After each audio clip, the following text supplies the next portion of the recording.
Good afternoon. Update lang tayo. Yung Saima L96 na disassemble na natin. So ito siya, yung pinaka problema niya. Saima, disassemble na natin. Then ito yung nakita natin problema. Dito sa sear. Ayan. Pudpud na yung sear niya. So ito, kailangan natin palitan ng steel sear. Then ito, upgrade na rin natin to aluminum piston body. So magpapagawa tayo ng ganito. Tsaka spring guide. So yun, sa makikita nyo, plastic yung piston niya, then yung sear is may tama na rin, so yun yung mga kailangan natin palitan.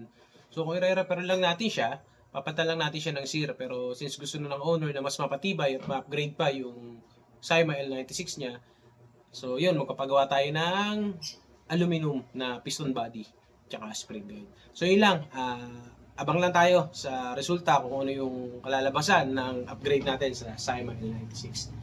Then, next na nga pala natin gagawin is, so yun guys, next na natin itong Saima M40 na EBR. Yan.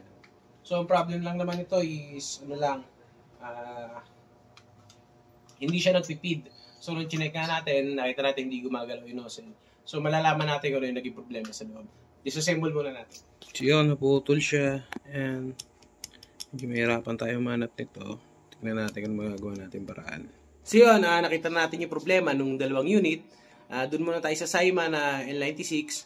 Plan natin sa kanya is magpagawa tayo ng aluminum piston body bukas tsaka spring guide. Then nag-order na rin tayo nung steel sear niya para mas matibay na ipapalit natin. So abang na lang tayo kailan darating, tapos i-install na natin sa kanya. Then doon naman sa Saima M40 na EBR, nag-order na rin naman tayo ng tappet plate kasi yun lang naman yung nakita natin problema. Although may kalumaan na yung unit, pero lahat naman ng internal parts niya is okay. Sir, antay lang po pagkatapos natin. Update kita kung gano'ng nakalakas yung mga airsoft rifle na pinagawa mo sa akin. So yun lang po. Maraming salamat.